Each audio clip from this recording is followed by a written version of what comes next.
Souvent, on nous dit « Ah, vous êtes des artistes ». Ben non, en fait, l'idée, c'est que l'artiste qui peut être en nous, on le laisse de côté.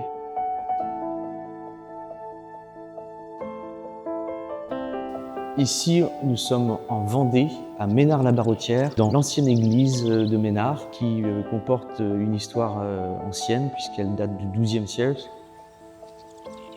Artema est intervenu ici en premier lieu pour élaborer un projet et un diagnostic surtout de l'état de conservation des peintures murales, essayer de comprendre aussi le climat ambiant de l'église, l'incidence des lumières sur les dégradations possibles de la peinture.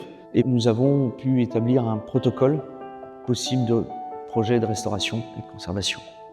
C'est ainsi qu'on a notamment orienté la nécessité de purger certains enduits en soubassement, de refaire les parties en sol qui apportaient de l'humidité de façon assez importante.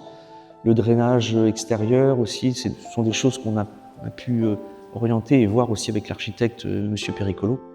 On a travaillé sur un décor qui avait déjà été restauré dans les années 80.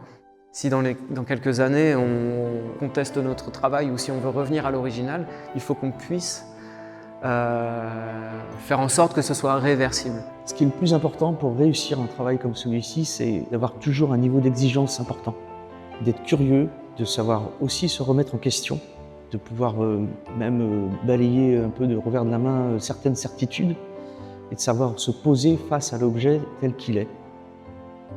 Nous avons participé à ce trophée 100% Pro Patrimoine. Pour rendre hommage, je dirais, au travail de Mathieu, de Jean-Baptiste Audelan qui a travaillé aussi sur le projet, pour aussi rendre hommage à toute cette collaboration, pour garder des savoir-faire, pour garder cette connaissance, pour inciter les jeunes à aller vers ce métier. On voit souvent que la surface de ce métier, c'est-à-dire nous avec des pinceaux sur ces peintures, mais ce qu'on ne voit pas, c'est tout ce qu'il y a aussi derrière et à côté en fait. Tout le travail de préparation, tout le travail sur les supports. On rend hommage à tous ces anonymes et nous resterons anonymes d'un décor quand même qui vient du XIIIe siècle et qu'on va prolonger encore pour les siècles à venir.